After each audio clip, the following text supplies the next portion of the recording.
इदानीं वेदस्वाध्यायो भविष्यति। अद्य यजुर्वेदस्य पंचमोऽध्यायस्य षष्ठं मन्त्रस्य स्वाध्यायो भविष्यति। स्वाध्यायमान मन्त्रस्य अग्ने व्रतपास्त्वे व्रतपा इत्येतानि प्रथमानि पदानि सन्ति। अब वेद स्वाध्याय होगा। आज यजुर्वेद के 5वें अध्याय के 6ठे मंत्र का स्वाध्याय किया जाएगा। स्वाध्याय किए जाने वाले मंत्र के अग्ने व्रतपास्त्वे व्रतपा ये प्रारंभिक पद हैं। ओम अग्ने व्रतपास्त्वे व्रतपा या तव तनूरियंसा मयि यो मम तनूरेषा सा त्वयि सहनौ व्रतपते व्रतान्यनु मे दीक्षां दीक्षापतिर्मन्यतामनु तपस्तपस्पतिः। इस मंत्र के ऋषि हैं अग्ने व्रतपा इत्यस्य गौतम ऋषि। अग्निर्देवता विराट ब्राह्मणी पंक्ति छंदः पंचमः स्वरः। पुनस्ते की दिशा विद्युपदिश्यते। फिर वह परमात्मा और बिजली कैसी है, इस विषय का उपदेश अगले मंत्र में किया है। पदार्थ जिसलिए हे अग्ने व्रतपते जगदीश्वर, आप व बिजली सत्य धर्मादि नियमों के व्रतपा पालन करने वाले हैं, इसलिए त्वे उस आप व बिजली में मैं व्रतपा पूर्वोक्त व्रतों के पालन करने वाली क्रिया वाला होता हूँ। या जो यह तब आप और उसकी तनु विस्तृत व्याप्ति है, सा वह मई मुझ में, यो जो ऐसा यह मम मेरा तनु शरीर है, सा सो त्वयि आप व उसमें है। व्रतानि जो ब्रह्मचर्यादि व्रत हैं वे मुझ में हो, और जो मैं मुझ में है वे त्वयि तुम्हारे में है। जो आप व वह तपस्पति जितेंद्रियत्वादि पूर्वक धर्मानुष्ठान के पालन निमित्त हैं, सो मैं मेरे लिए तपः पूर्वोक्त तप को अनुमन्यता विज्ञापित कीजिए वाद करती है। और जो आप व वह दीक्षापति व्रतोपदेशों के रक्षा करने वाले हैं, सो मैं मेरे लिए दीक्षाम व्रतोपदेश को अनुमन्यताम आज्ञा कीजिए वा करती है। इसलिए भी नौ मैं और आप पढ़ने पढ़ाने हारे दोनों प्रीति के साथ वर्त कर विद्वान धार्मिक हों कि जिससे दोनों की विद्या वृद्धि सदा होवे। भावार्थ, इस मंत्र में श्लेषालंकार है। मनुष्यों को परस्पर प्रेम व उपकार बुद्धि से परमात्मा व बिजली आदि का विज्ञान कर व करा के धर्मानुष्ठान से पुरुषार्थ में निरंतर प्रवृत्त होना चाहिए। अब देखिए, ये कहा जा रहा है कि हमें पुरुषार्थ करने के लिए निरंतर लगे रहना चाहिए, काम करने में हमेशा लगे रहना चाहिए। कैसे? तो कहा, पहली बात है कि स्नेह और प्रेम पूर्वक। क्या कहा?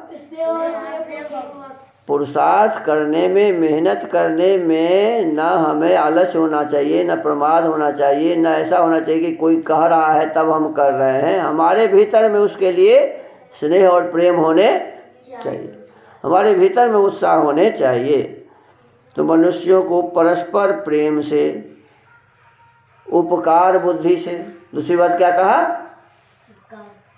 पहले तो अपने मन में स्नेह और प्रेम हो, फिर कहा उपकार बुद्धि हो, माने हमारी इच्छा हो कि हम दूसरों की सेवा करें। क्या होना चाहिए जी? देखो, बचपन से ही बच्चों में दो तरह की बातें देखने को, ध्यान दो इधर, बचपन से ही बच्चों में दो तरह की बातें देखने को मिलती है। आप किसी एक बालक को बोलिए कि आपके हाथ में जो लड्डू है मुझे दे दो, तो एक ऐसा बालक होगा कि वो लड्डू आपको दे देगा। और एक ऐसा बालक भी होता है कि आप कितना भी प्रेम से मांगो तो नहीं नहीं मैं नहीं दूंगा, है ना? होता है कि नहीं ऐसा जी? बचपन से ही ये संस्कार होते हैं पूर्व जन्म के कर्म के आधार पर। तो दूसरों को देने का भाव हमारे भीतर होना चाहिए। हम जाते थे दिल्ली, तो दिल्ली में एक परिवार है, अभी कपूर परिवार करके आए थे। वो रजनीश कपूर जी जो कंप्यूटर दिए हैं, उनके परिवार में मैं गया था।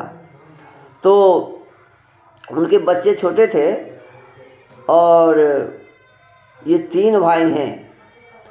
तो इनके पिताजी के पास मैं जाता था, तो इनके पिताजी के पास जाता था तो उनका मैं देखता था कि स्वयं अपने तरफ से तो देते थे ही गुरुकुल को दान, अपने तरफ से गुरुकुल को दान देते थे। फिर बोलते थे बच्चों को आप भी दो, आप भी दो, आप भी दो, अपने तीनों बच्चों को बोलते थे। फिर उनके जो बेटे थे उनके हाथ से भी, रजनीश बाबू आए थे, इनकी धर्मपत्नी अपने बच्चों के हाथ से हमको गुरुकुल के लिए सहयोग दिलाती थी। माने बचपन से ही बच्चों में संस्कार उत्पन्न हो, देने के भाव हो, दूसरों को सहयोग करने का भाव हो। ये माता पिता प्रयास करते हैं।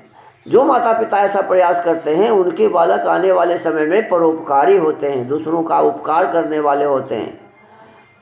तो आप लोग अभी तो बच्चे हैं, लेकिन ध्यान अभी से देना पड़ेगा, सीखना पड़ेगा ना जी। हमें कैसा होना चाहिए जी? जो हमारे पास सामान है दूसरों को देने की भावना हमारे भीतर होनी चाहिए। हम देने के लिए तैयार हो जाए। ऐसा नहीं कि मेरे पिताजी लाए हैं तो मैं ही खुद चुरा के खाऊंगा, ये भाव नहीं होने चाहिए। जो कुछ भी हमारे पास है ना, हम क्या करें जी? मिल बांट के खाएं, दूसरों को दें। तो ये कहा कि सबसे पहले तो पुरुषार्थ करने में हमारा भाव माने स्नेह हो, प्रेम हो, मेहनत परिश्रम अपने इच्छा से हम करें। और दूसरी बात बताया कि हमारा भाव कैसा हो जी? हमारी बुद्धि कैसी हो? उपकार वाली, दूसरों को सहयोग करने वाली बुद्धि हो। तो फिर कहा कि परमात्मा और बिजली का विज्ञान हमारे पास हो।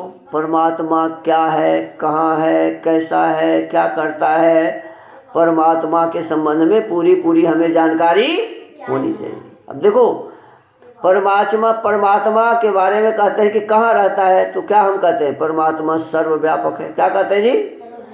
सब जगह रहते हैं। परमात्मा सब जगह रहते हैं, हमारे अंतःकरण में भी रहते हैं। संपूर्ण संसार में परमात्मा विराजमान है, इसीलिए उनका नाम है सर्वव्यापक। क्या कहते हैं उन्हें? दूसरी बात है परमात्मा सर्वशक्तिमान है। परमात्मा अपने कार्य में दूसरों की सहायता नहीं लेते। परमात्मा अपने कार्यों में दूसरों की सहायता नहीं लेते, तो सर्वशक्तिमान है। और फिर कहा कि परमात्मा क्या क्या काम करता है, तो परमात्मा 5 काम करता है। कितना काम जी? ध्यान दीजिए, परमात्मा कितने काम करते हैं? 5। पहला काम परमात्मा का है कि वह सृष्टि को बनाता है। परमात्मा क्या करता है जी? जब सृष्टि के आदि में जब कुछ भी नहीं होता, प्रलय होता है, तो प्रलय से जब सृष्टि बनती है तो सबसे पहले कौन बनाता है? मनुष्य तो कोई है नहीं, और मनुष्य से तो हो भी नहीं सकता है, क्योंकि वो सूर्य तो बना नहीं सकता, हमारे आपके जैसे शरीर को नहीं बना सकते। तो हमारे आपके इस शरीर को बनाने वाला कौन है? परमात्मा। सूर्य को बनाने वाला कौन है? परमात्मा। पृथ्वी, चंद्र, आकाश, तारे, सबको बनाने वाले कौन है जी? परमात्मा। तो इसीलिए उसको कहते हैं सृष्टिकर्ता। क्या कहते हैं? तो पहला काम है परमात्मा का सृष्टि की रचना करना। दूसरी बात क्या है कि परमात्मा इस संसार का पालन भी करता है। क्या करता है जी? पालन भी करता है। और फिर एक समय आता है जब इस सृष्टि को समाप्त करके प्रलय कर देता है। क्या कर देता है? तो रचना करना, पालन करना और प्रलय करना, ये 3 काम उनके हुए। फिर कहते हैं परमात्मा का काम है कि सबसे प्रारंभ में जब कुछ भी नहीं होता तो मनुष्यों को क्या करना और क्या नहीं करना चाहिए, इसके लिए वेद का ज्ञान देता है। क्या करता है जी? परमात्मा ही सबसे पहले वेद का ज्ञान देता है, क्योंकि बिना ज्ञान पाए कोई भी आदमी समझदार नहीं बनता है, और शुरू में कोई होता ही नहीं है, तो फिर ज्ञान कैसे मिलेगा? तो परमात्मा ही 4 ऋषियों के अंतःकरण में वेद का ज्ञान देते हैं। अग्नि वायु आदित्य और अंगिरा ऋषि को, अग्नि ऋषि को ऋग्वेद, वायु ऋषि को यजुर्वेद, आदित्य ऋषि को सामवेद और अंगिरा ऋषि को अथर्ववेद। ये 4 ऋषि को 4 वेद का ज्ञान देते हैं। और तब से ही ये लगातार चलते वेद हम तक आया है। तो वेद ज्ञान परमात्मा देते हैं। तो कितने काम हो गए? 4 हो गए ना। क्या क्या हो गया? सृष्टि को बनाना, फिर इसका पालन करना, फिर समाप्त कर देना माने प्रलय कर देना, और वेद का ज्ञान देना। और एक और काम करते हैं परमात्मा, क्या?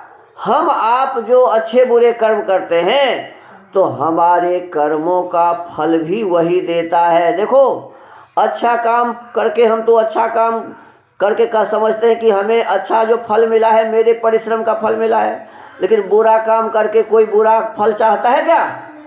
काम तो बुरा करेगा लेकिन बुरे काम का फल वो खुद नहीं चाहता है, लेकिन मिल जाता है उसको। परमात्मा उसे उसका दंड देते हैं। तो परमात्मा का काम है हमारे अच्छे बुरे कर्मों का फल देना। समझ में आया कि नहीं? तो ये 5 काम परमात्मा करते हैं। तो इसका ज्ञान हमें ठीक ठीक होना चाहिए। फिर कहा कि ये संसार में परमात्मा ने एक पदार्थ बनाया है, बिजली। क्या बनाया है जी? बिजली। इसी के कारण सूर्य से रोशनी आ रही है, गर्मी आ रही है, प्रकाश हो रहा है।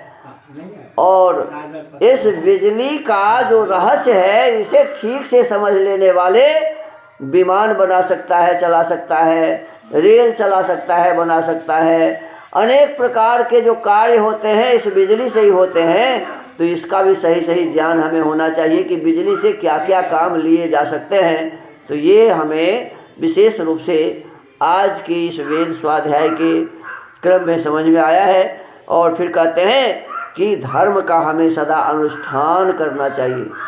जो भी काम हम करें तो कैसे करें जी? धर्म पूर्वक करें और निरंतर पुरुषार्थ में लगे रहें। तो आज के इस वेद स्वाध्याय के क्रम को यही विराम देते हैं। ओम।